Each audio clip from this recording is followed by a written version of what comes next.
নির্ভয়ে কথা বলবেন। আমাদের ভয় কিন্তু 2024 সালে ভেঙে গিয়েছে। প্রয়োজনে আমরা আবারও প্রয়োজন হলে আমরা আমাদের নিজের রক্ত দিব, কিন্তু জুলাই গণঅভ্যুত্থানের পথেই এই বাংলাদেশকে চলতে হবে। 2024 সালে আমরা শেখ হাসিনাকে উৎখাত করার জন্য রাজপথে নেমেছিলাম। এখন আমাদের উৎখাত হয়েছে, পতন হয়েছে, কিন্তু নতুন দেশ এখনো গঠন হয়নি। আপনি কথা বলতে চাইলে, আপনি প্রতিবাদ করতে চাইলে প্রতিবাদ করবেন।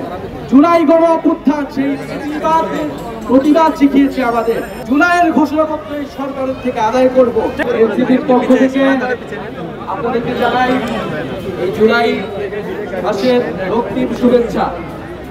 আজকে জুলাইয়ের 1 তারিখ, এই দিন থেকেই জুলাই গণঅভ্যুত্থানের যাত্রা শুরু হয়েছিল।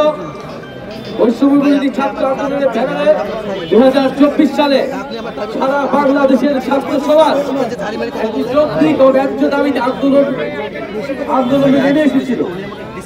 এবং সেই আন্দোলনে যখন খুনি হাসিনার সরকার পুলিশ এবং ছাত্রলীগ দিয়ে দমন পীড়ন চালায়, ছাত্রদের উপরে, সাধারণ জনগণের উপরে নির্বিচারে গুলি চালায়, তখন ছাত্র, শ্রমিক, সাধারণ জনগণ সবাই অ্যাকনন সোপ, দেশের নাম্বার 1 হালাল অ্যান্টিব্যাকটেরিয়াল সোপ, ন্যাচারাল ব্যাকটেরিয়ালাইসিসের সুরক্ষায় ফ্রেশ ও অ্যাক্টিভ সব সময়। এক দফার দাবিতে রাজপথে নেমে এসেছিল। আমরা জানি গাইবান্ধার 6 জনেরও অধিক ব্যক্তি শহীদ হয়েছেন এই গণঅভ্যুত্থানে। বাংলাদেশের এই দ্বিতীয় স্বাধীনতার জন্য গাইবান্ধাবাসীর এই আত্মত্যাগ বাংলাদেশের মানুষ, জাতীয় নাগরিক পার্টি চিরকাল ধরে মনে রাখবে, শ্রদ্ধার সাথে স্মরণ করবে সেই সকল শহীদদের।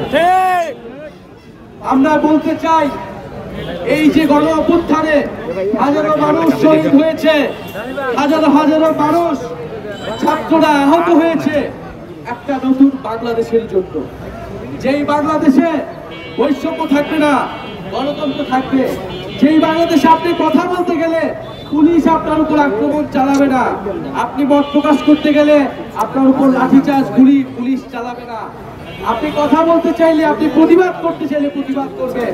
জুলাই গণঅভ্যুত্থান সেই প্রতিবাদ শিখিয়েছে আমাদের। আমরা যেন সেই প্রতিবাদ থেকে সরে না আসি। আমাদের যে অধিকার, আপনাদের যে ন্যায্য অধিকার, আপনাদের এলাকার সমস্যা, সেগুলো আপনারা বলবেন, নির্ভয়ে কথা বলবেন। আমাদের ভয় কিন্তু 2024 সালে ভেঙে গিয়েছে। নতুন কোন করে ভয়ের সংস্কৃতি এই বাংলাদেশে আমরা আর গড়ে উঠতে দেব না। শহীদেরা রক্ত দিয়েছে, প্রয়োজনে আমরা আবারও প্রয়োজন হলে আমরা আমাদের নিজের রক্ত দিব, কিন্তু জুলাই গণঅভ্যুত্থানের পথেই এই বাংলাদেশকে চলতে হবে। প্রিয় গাইবান্ধাবাসী, আমরা জানি রংপুর, গাইবান্ধা বাংলাদেশের অন্যতম দরিদ্র অঞ্চলগুলোর মধ্যে অন্যতম, এবং নানা ধরনের বৈষম্যের শিকার এই গাইবান্ধাবাসী অনেক দিন ধরেই হয়ে আসছে। আমরা আপনাদের জন্য কাজ করতে চাই। আমরা একটি নতুন দেশ গড়ার ডাক দিয়ে এবার রাজপথে নেমেছি। 2024 সালে আমরা শেখ হাসিনাকে উৎখাত করার জন্য রাজপথে নেমেছিলাম। এখন আমাদের উৎখাত হয়েছে, পতন হয়েছে, কিন্তু নতুন দেশ এখনো গঠন হয়নি। নতুন দেশ গঠনের জন্য এবার আমরা রাজপথে নেমেছি। আমরা গাইবান্ধা দিয়েই শুরু করেছি, কারণ গাইবান্ধা থেকে আমরা মনে করি যে পিছিয়ে পড়া মানুষ, যারা অর্থনৈতিক বৈষম্যের শিকার, যাদের অধিকার এখনো আদায় হয়নি, তাদের কথা আমরা 64 জেলায় পদযাত্রা করব, এবং 64 জেলার মানুষের কথা শুনে আমরা জুলাইয়ের ইস্তিহার, জুলাইয়ের ঘোষণাপত্র এই সরকারের থেকে আদায় করব। এই ঘোষণাপত্রে আপনার আমার অধিকারের কথা লেখা থাকবে, আপনার আমার দায়িত্বের কথা লেখা থাকবে।